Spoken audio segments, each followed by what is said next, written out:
దయచేసి లవ్ జిహాద్కు సంబంధించినటువంటి కీలకమైన విషయాలు. లవ్ జిహాద్ ఒక ఆర్గనైజ్డ్ క్రైము, ముస్లిం మతోన్మాద mafia, education mafia, corporate mafia, film mafia, industry mafia, ఒక ఆర్గనైజ్డ్ క్రైమ్గా దీన్ని ముందుకు తీసుకెళ్తున్నారు. ఇంతకుముందు అన్నారు ఇవే తెలంగాణ లోపల జైనూరు, ఆదిలాబాదు, ఖమ్మం, వరంగల్ లాంటి ప్రాంతాల లోపల నిరుపేదలైనటువంటి గిరిజన అమ్మాయిలను ట్రాప్ చేసి ల్యాండ్ జిహాద్కు పాల్పడుతున్నారు. ఇదే ఆదిలాబాద్ లోపల ఇదే ఏప్రిల్ లోపల ఒక కాలేజీ లోపల 18 మంది అమ్మాయిలను నగ్నంగా వీడియోలు తీస్తే ఇప్పటివరకు కేసు రిజిస్టర్ చేయలే. సెక్యులర్ రాజకీయాలు, ఓటు బ్యాంకు రాజకీయాలు, అమ్మాయిల భవిష్యత్తు, చివరికి కంప్లైంట్ పోలీసుల దృష్టికి తీసుకుపోయినటువంటి మా బజరంగ దళ కార్యకర్తల మీద కేసు అయింది. ఈ రోజున టీసీఎస్లో వెలుగు చూసినటువంటి అంశం కానీ, కర్ణాటకలో వెలుగు చూసిన అంశం కానీ, కూకట్పల్లి యూసుఫ్ కూడా మొన్న సయీదా బేగం హైదరాబాద్ లోపల అమ్మాయిలను పరిచయాలతో ఏ విధంగా తీవ్రవాదానికి డైవర్ట్ చేయాలని చూసిందో, అన్ని విషయాలు ఒకటే మతోన్మాద ఎజెండా. రెండోది టీసీఎస్లో వెలుగు చూసినటువంటి అంశం కొన్ని కార్పొరేట్, ఈ రోజున కార్పొరేట్ మాఫియా అన్న కదా, కార్పొరేట్ మాఫియా కూడా హిందూ కల్చర్ మీద ఏ రకంగా దాడి చేస్తుంది. బొట్టు పెట్టుకోవద్దు, హిందూ పండుగలు ఉండవు, కానీ ముస్లింలను గ్లోరిఫై చేసి చూపెట్టడము, వాళ్ళ పండుగలను సెలబ్రేషన్స్ చేయడము, ఈ రకంగా టీసీఎస్తో పాటు అనేక రకంగా ఇదేంది లెన్స్ కార్టు, మలబారు, ఇటువంటి కంపెనీలు అన్నీ ఉన్నాయి. ఇటువంటి కంపెనీలన్నీ కూడా లవ్ జిహాద్కు ఇప్పుడు లుల్లుమల్ పెద్ద అడ్డా లవ్ జిహాద్కు. అమ్మాయిలందరూ హిందువులను పెట్టుకుంటాడు ఎంప్లాయీస్, అబ్బాయిలందరూ ముస్లిమ్స్ పెట్టుకుంటాడు, రోజుకు ఒక లవ్ జిహాద్ కేసు వస్తుంది. ఇట్లా అనేక కార్పొరేట్ కంపెనీలలో ఒక ఆర్గనైజ్డ్గా ఇది నడుస్తూ ఉంది. టాటా మ్యూచువల్ ఫండ్ అండి, టీసీఎస్ గురించే మాట్లాడుతున్నాం కదా, వీళ్ళు మతం గురించి మాట్లాడుతున్నారు కదా.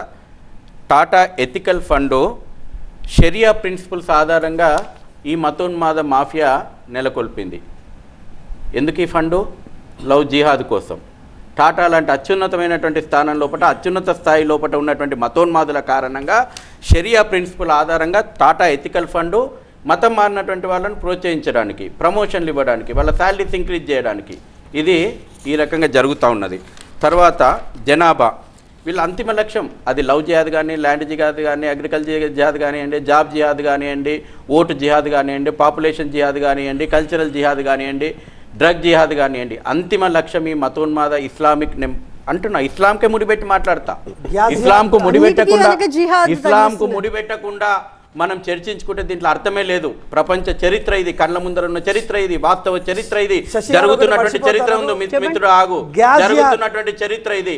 ఇస్లామిక్ మతోన్మాద జిహాదీ తీవ్రవాదం అంతిమ లక్ష్యం 2047 వరకు ఈ దేశాన్ని ఇస్లాం దేశంగా చేయడం. చూడండి, హిందూ పాపులేషన్ ఈ జిహాదీ కారణంగా, ఒక నిమిషం ఉండండి, వినాలి, నువ్వు కూడా తెలుసుకోవాలా.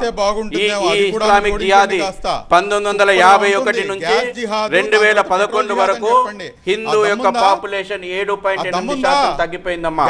ముస్లిం పాపులేషన్ 43.15% పెరిగింది. ఏ రకంగా అమ్మాయిల మిస్సింగ్ కేసులు నమోదవుతున్నాయో, ఇదే తెలంగాణ రాష్ట్రం లోపల కరోనా టైం లోపల హైకోర్టు అడిగింది, తెలంగాణ రాష్ట్రం లోపల మిస్సింగ్ కు గురైనటువంటి హిందూ అమ్మాయిల పరిస్థితి ఏంది, ఎక్కడ పోయినరు, దుబాయ్ షేకులకు అమ్మబడ్డారా, ముంబై బ్రోకర్ హౌస్లకు అమ్మబడ్డారా, సూట్ కేసులలో ముక్కలు చేయబడ్డారా, నిర్జీవ ప్రాంతంలో సజీవ దానమైనరా అంటే ఇప్పటివరకు ఈ ప్రభుత్వం లెక్కలు చెప్పలేదు. 28,000 పైచిలకు హిందూ అమ్మాయిల మిస్సింగ్ కేసు ఉన్నాయి. ప్రతి సంవత్సరము ఇది నేషనల్ క్రైమ్ బ్యూరో రిపోర్ట్ అమ్మా. నేను చెప్తున్నటువంటి కాకి లెక్కలు కావు ఇవి, జాతీయ దర్యాప్తు సంస్థల యొక్క రిపోర్టు. ప్రతి సంవత్సరం తెలంగాణ లోపల 4,500 మంది హిందూ అమ్మాయిలు మిస్సింగ్ అవుతున్నారు. ఎక్కడ పోతున్నారు? ఏ రాజకీయ నాయకులకు పట్టింపు లేదు, ఏ సంస్థలకు పట్టింపు లేదు. బాధితురాలు హిందువు, మిస్సింగ్ అయింది హిందువు, ఎవరైతే మోసం చేసింది ముస్లిము, కాబట్టి వాని గురించి మాట్లాడదు. ఈ రోజుకు నేను మిమ్మల్ని అభినందిస్తున్నా, ఈ ఛానల్ను నేను అభినందిస్తా ఉన్నా. ఇప్పుడు ఇంత చర్చ జరుగుతుంటే కూడా లవ్ జిహాద్ మీద ఓపెన్గా మాట్లాడొద్దు. ఎందుకంటే జిహాద్కు పాల్పడ్డటువంటి ముస్లిము కాబట్టి సెక్యులర్ పునాదులు ఏదో కదిలిపోతాయి. ఈ రకమైనటువంటి భావ దారిద్ర్యం నుంచి కూడా బయటికి రావాలి. సమాజం లోపల చైతన్యవంతం చేయాల్సిన అవసరం ఉంది. ముఖ్యంగా అమ్మాయిలను, హిందూ కుటుంబాలు కూడా బాధ్యత నిర్వహించాలా. హిందూ కుటుంబాలది కూడా బాధ్యత ఉంది, సమాజానికి బాధ్యత ఉంది, మీడియాది కూడా బాధ్యత ఉంది. కొన్ని ఛానల్ నేను మీడియాలో కూర్చొని చెప్పొద్దు కాబట్టి మీడియా జిహాద్ కూడా నడుస్తుంది.